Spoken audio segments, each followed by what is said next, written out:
Hey everyone, Saturday, May 19th, 2017, and it's time to go to work on music. It's been a great day so far. I'm in a really good place, and I'm excited for a productive session as usual. Um, Today we're going to hit some online classes, and then we're going to hit some guitar work, and then we are going to get in on the production front and hit this track hard, move forward by changing the horn arrangement to really make the groove pop, and I'll talk you guys through as much as I can as we go. So let's get it.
All right.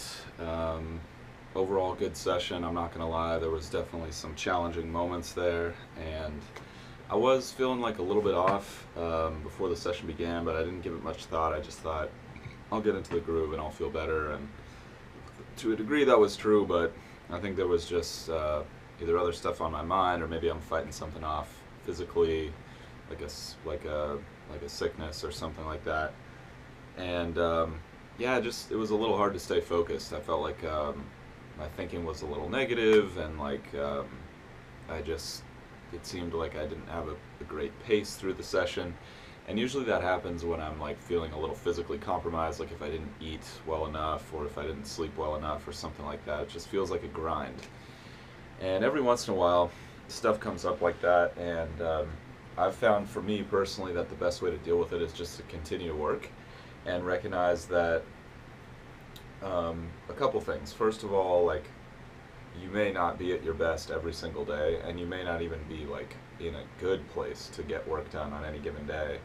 But if, but I, as far as I know, and as far as my experience goes, like it's still good to show up and get work done. And you really want to treat it like I really want to treat it like a job like that. You know, if I'm not feeling 100%, I still go to work and I deliver the goods and I get paid and I leave and I make sure everyone has a good experience, and like I just find a way to make it happen. And like sometimes I'll feel better doing that, and other times I'll feel worse. And I definitely treat music the same way. Like I might not get great results in the same way that I would get them if I'm on, but like I can still get really good results, and I can still move the dial, and I can still deliver the goods musically if I'm not feeling 100%. I think that's really important. Obviously, if I'm sick or if I'm like legitimately physically so compromised that I can't go, then I will not go. But I think you guys get the idea.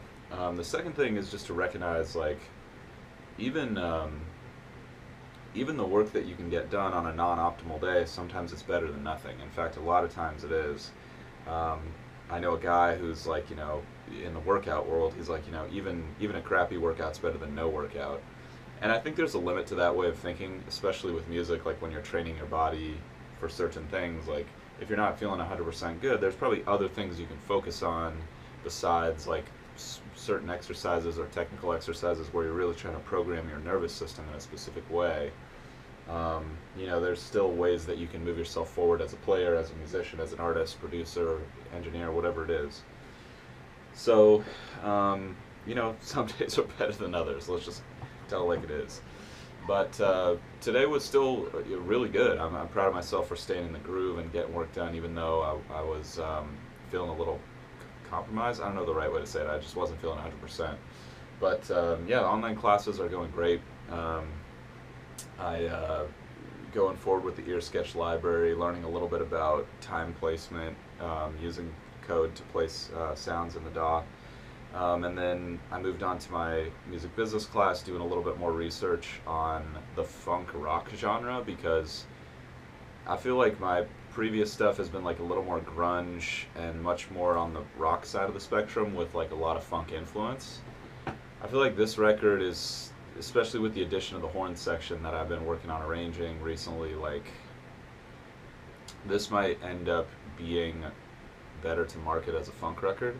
And I don't know, I'm working on this specific track. I'll see how it pans out. But I'm just doing a little bit of research into that intersection, just seeing what else is out there. And it's cool. It's cool to see what other people are doing in the independent scene. It's cool to see people doing well. And it's cool to see like the people doing well, what they're doing right, vis-a-vis like the marketing and branding and image aspect, which I definitely am finding quite interesting. I think, musically that should definitely be the focus, but at the end of the day, if your music's good but you don't have a way of getting it in front of the people who want it, like maybe you're not doing everything, maybe you're not really maximizing your success and opportunities. Like maybe if you could generate more income from that music, maybe you could make even better music and grow that cycle positively. So that's sort of the view I'm taking on that. So that was productive, and then I got into my harmony class, doing a little bit more work on chord colors and just experimenting with those and forming my own opinion about the emotion and the color quality that each chord variation gives. I was working on power chords, substituting a suspended second in the power chord, which I think is a really interesting contrast and sound, and doesn't sound typical of like power chord songs that I've heard, but I imagine there's probably more out there that I'm just not aware of, and I like it. It's a cool sound. And then I was doing a little bit of work with seventh chords, dominant chords, and adding the sixth, suspending the fourth, and just playing around with some of those ideas and different emotional qualities that you can generate with that. And then I was thinking about this tune I'm writing right now and realizing I am using a lot of suspended chords in certain moments, and I think that that's just part of my own aesthetic, and I just like suspended chords a lot. So yeah, I like having that be like a little more intentional, you know what I mean? It's great to come from a purely emotional place, but it's also nice to just have a couple tools, couple options, throw things around, change different notes, and just think like, oh, I like this color, I like that color. And I just don't think it's bad to have options in those situations, because if you don't like the technical options or whatever, like you can just keep it simple, and there's a time and a place for that. But if you want to make it really complex, then it's nice to have that ability to really express freely. I think that's a lot of what this is about for me. Whew, man, I'm just yammering, guys. But yeah, then I moved on to some guitar work, just doing some review, mixing major and minor chords, just really working on my foundation on the guitar front these days, using the metronome, making sure that that's tight, and that I'm just experimenting and having fun with it, basically. Did a little bit of singing practice, nothing major, and then was reading a little out of the arranging book, just learning about, what was I learning about? I was learning about, I'm sorry guys, I was learning about, one sec, I was learning about melodic phrases that carry over from one section to the other section. The author called it an overlap, and it's basically like a clever way to help the ear transition from section to section, which is cool. And then I just finished out by working on the production front.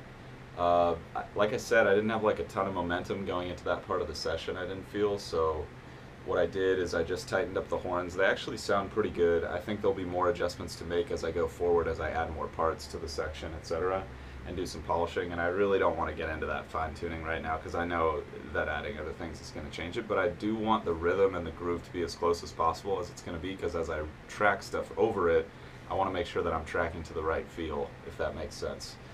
So yeah, I'm really enjoying that. I think this track has a ton of potential, and I'm excited to see the direction that it goes, and I'm a little nervous about the fact that it's a little weird. I'm definitely taking some chances artistically, and I'm really about that, but even though I love being bold in that aesthetic, like I still have reservations about it, because you just never know how people are going to respond to something that's really pushing the boundaries. And I think a lot of people respond by being like just closing themselves off. It's not familiar, it's unfamiliar, it's I don't like it, keep it familiar, keep me safe, keep me comfortable. But I think that this record is not for people who feel that way. I think there's plenty of music that's out there for those folks. And I think this is a record for people who want something different, who want something fresh, and who are ready for something that's, a little bit on the edge. And when I think about myself as a listener, I think like that's a lot of times what I'm seeking from music these days. And so why not provide that for myself, and why not channel that desire and that aesthetic into something unique and personal? So I worry about it commercially for sure. But the approach I'm taking right now is I have to be satisfied with it artistically first, or there's no point for me in making it commercial. Like, if I just wanted to make money, guys, like, I would go be a banker. Like, there are so many better ways to make money than being a musician these days.